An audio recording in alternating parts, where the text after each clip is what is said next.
Super star Rajinikanth இப்போ Jailer 2 படத்தில் பிஸியாக நடிச்சிட்டு இருக்காரு. இந்த ஜெயிலர் 2 படத்தை நம்ம நெல்சன் அவர்கள் தான் இயக்கிட்டு இருக்காரு. மேலும் இந்த ஜெயிலர் 2 படத்தை சன் பிக்சர்ஸ் பிரம்மாண்டமாக ப்ரொடக்ஷன்ஸ் பண்ணுறாங்க. அனிருத் மியூசிக் பண்ணிட்டு இருக்காங்க. 2ஆம் கட்ட ஷூட்டிங் கேரளாவில் இருக்கிற அட்டப்பாடியில் ஸ்டார்ட் பண்ணி ஒரு சில வாரங்கள் நடத்தப்பட்டது. நம்ம ரஜினியுமே 2ஆம் கட்ட ஷூட்டிங்கை முடிச்சுட்டு அவர் மீண்டும் தமிழகம் திருப்பிட்டார். இதை தொடர்ந்து 3ஆம் கட்ட ஷூட்டிங் இன்னும் வெகு விரைவிலே ஸ்டார்ட் பண்ண போகிறாங்க. தொடர்ந்து ஒரே கட்டமாக இந்த படத்தை எடுத்து முடிக்க ட்ரை பண்ணிட்டு இருக்காங்க. அதை தொடர்ந்து பார்த்தீங்கன்னா சூப்பர் ஸ்டார் யாருடைய இயக்கத்தில் நடிப்பார் என்ற கேள்விகள் தொடர்ந்து இருந்த வண்ணம் இருக்குது. இன்னொரு பக்கம் சூப்பர் ஸ்டார் நடிக்க மாட்டார், அவர் இனிமே ஓய்வு எடுக்க போகிறாருன்னு ஒரு பக்கம் சொல்லப்பட்டது. ஆனால் லதா ரஜினிகாந்த் என்ன சொன்னாங்கன்னா, இல்லை சூப்பர் ஸ்டார் தொடர்ந்து நடிப்பார், அவரோட அடுத்த படத்துக்கான கதை தேர்வுகள் இப்போ ஈடுபட்டு இருக்காருன்னு சொல்லப்பட்டது. ஒரு பக்கம் வினோத் கிட்ட கதை கேட்டார் எனவும், இன்னொரு பக்கம் நம்ம வீர தீர சூரன் படத்தை எடுத்த அந்த டைரக்டர்கிட்டையும் அதாவது அருண்குமார்கிட்டையும் கதை கேட்டார்னு சொல்லப்படுது. இப்படி அடுத்தடுத்து ரஜினிகாந்த் கதை கேட்டுட்டு இருக்காருன்னு சொல்லப்படும் நிலையில் ராஜமௌலியுமே பார்த்தீங்கன்னா நம்ம ரஜினிக்காக ஒரு கதையை ரெடி பண்ணியிருக்காராம்.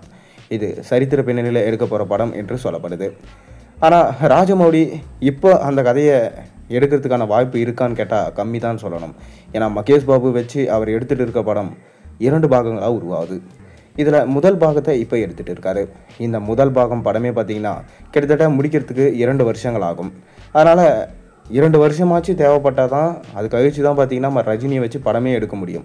ஆனால் ரஜினியை வச்சு நான் படம் பண்ணேன்னா அது அந்த மாதிரி இருக்கும் அப்படின்னு ஏற்கனவே ஒரு மேடையில் சொல்லி மேடையே அதர விட்டுருப்பார் நம்ம ராஜமௌலி. அதற்கான தருணமும் இப்போ வந்துடுச்சு. ஆனால் ரஜினியை வச்சு சரித்திர படம் எடுக்கிறதுன்றது சாதாரணமான விஷயம் இல்லை.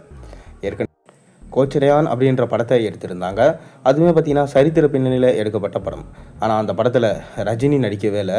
ரஜினிக்கு பார்த்தீங்கன்னா வேற ஒருத்தர் தான் மோஷன் கேப்சர் பிக்சரில் நடிச்சிருந்தார் அப்படின்னு சொல்லிட்டு சொல்லப்படுது.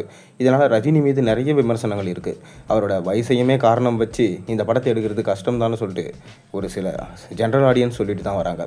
ஆனால் ரசிகர்கள் ராஜமௌலியோட ரஜினி இணைந்தார்னா அது கண்டிப்பாக வேறு மாதிரி இருக்கும். ஏஐ டெக்னாலஜி மூலமாகவாச்சு ரஜினியை வச்சு ராஜமௌலி படம் பண்ணி தான் ஆகணும், அதுதான் ரசிகர்களோட விருப்பம் என சொல்லப்பட்டு வருது.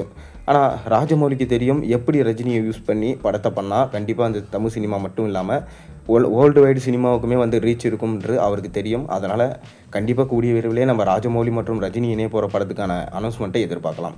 நீங்கள் என்ன நினைக்கிறீங்க? உங்கள் கருத்துக்களை மறக்காம கீழே கமெண்ட்டில் சொல்லுங்கள். மேலும் சேனலில் போகிற ஒரு வீடியோஸ் பிடிச்சலாம் மறக்காம சேனலை சப்ஸ்கிரைப் பண்ணி லைக் பண்ணுங்கள், பெல் ஐகானை ப்ரெஸ் பண்ணுங்கள். அப்போ தான் போகிற வீடியோஸ்லாம் நோட்டிஃபிகேஷனாக வரும்.